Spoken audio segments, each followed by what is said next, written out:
चलिए खबरों में आगे बढ़ेंगे। जनसुराज ने अपने 2 सीटों के लिए जो उम्मीदवार हैं वो बदल दिए हैं। बेलागंज और तरारी सीट पर उन्होंने प्रत्याशी बदल दिया है। तरारी सीट से एसके नहीं सिंह नहीं बल्कि उनकी जगह कोई और चुनाव लड़ेगा। एसके सिंह की जगह किरण सिंह को अब टिकट मिल गया। तो ये बड़ी खबर है। बेलागंज से मोहम्मद अमजद को भी प्रत्याशी बनाया गया। तो बिहार उपचुनाव को लेकर यह बड़ी खबर है। जनसुराज ने जो अपने प्रत्याशी उतारे थे, प्रत्याशियों के नाम बदल दिए गए हैं। बेलागंज और तरारी सीट पर उन्होंने प्रत्याशी बदल दिया है। और इसी खबर पर अधिक जानकारी देने के लिए ब्यूरो चीफ हमारे साथ नीलकमल जी जुड़ चुके हैं। नीलकमल जी, आखिरी वक्त में प्रशांत किशोर ने अपने 2 उम्मीदवार बदल दिए हैं, क्या इसका कारण सामने आ रहा है? बिल्कुल, देखिए, जो तरारी में उम्मीदवार बदले जाने की जो बात है वो रिटायर्ड जनरल एसके सिंह थे। उनके विषय में यह कहा जा रहा था कि उनका मतदाता सूची में नाम नहीं था यहाँ, तो वो टेक्निकल फॉल्ट की वजह से वो वहाँ के मतदाता ही नहीं थे, तो वहाँ पे चुनाव कैसे लड़ेंगे। तो ये इनका नॉमिनेशन के फॉर्म जो है वो रिजेक्ट हो सकता था अगर वो नॉमिनेशन करते थे। इस कारण से उनको बदला गया है वहाँ पर, और जो रिटायर्ड जनरल एसके सिंह थे उनकी जगह पर किरण सिंह को उम्मीदवार बनाया गया है।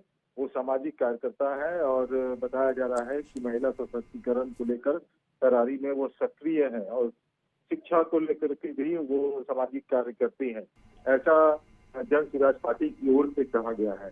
और दूसरी तरफ बेलागंज से जो उम्मीदवार बदले गए हैं, मोहम्मद अमजद अब बनाए गए हैं वहाँ पर किस लिए बदला गया है ये जानकारी मिल रही है जो सूत्र के अनुसार। ये जनसुराज की तरफ से नहीं है, सूत्र के अनुसार ये जानकारी मिल रही है कि जो पहले जो उम्मीदवार बनाए गए थे उनके खिलाफ कुछ शिकायतें मिली थी और संभवतः इस शिकायतों को गंभीरता से लेते हुए जनसुराज ने उम्मीदवार को बदला है। मोहम्मद अमजद को वहां से उम्मीदवार बनाया गया है। उनके बारे में बताया जा रहा है कि वो पूर्व में मुखिया रह चुके हैं, राजनीतिक कार्यकर्ता है।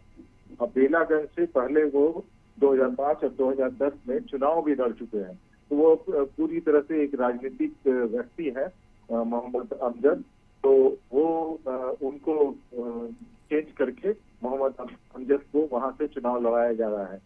तो इसमें यह कहा जा सकता है राकेश की जनसुराज जो पार्टी की स्थापना की थी, प्रशांत किशोर ने कहा था कि वो पार्टी जो इनकी होगी वो तमाम जो दूसरी राजनीतिक पार्टियां उनसे अलग होगी, लेकिन जो पैटर्न दिख रहा है तो वो पैटर्न जो है वो उन्हीं राजनीतिक दलों की तरह है, इनकी पार्टी का भी, प्रशांत किशोर का भी, जो राजनीतिक पार्टियां करती हैं। यानी हर तरह से जातीय समीकरण को बैठाना, हर तरह से संप्रदाय को, एक विशेष संप्रदाय को भी एक अपने 4 विधानसभा के जो उपचुनाव हो रहे हैं उसमें भी उनको जगह देना, यानी हर वो हथकंडे अपना रहे हैं प्रशांत किशोर जो अन्य पार्टियां जो है राजनीतिक पार्टियां अपनाती हैं। तो उनका जो दावा था कि हमारी पार्टी अन्य पार्टियों से अलग होगी, वह दावा तो यहाँ पर धूमिल होता दिख रहा है।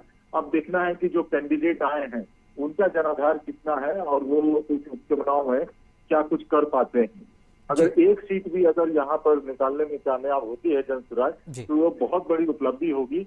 लेकिन जो सिनेरियो दिख रहा है, जिस तरह से महागठबंधन और एनडीए के नेता इन चारों सीटों पर अपनी पूरी ताकत झोंक रहे हैं, ऐसे में लगता नहीं है कि जनसुराज कुछ कमाल कर पाएगा वहां पर।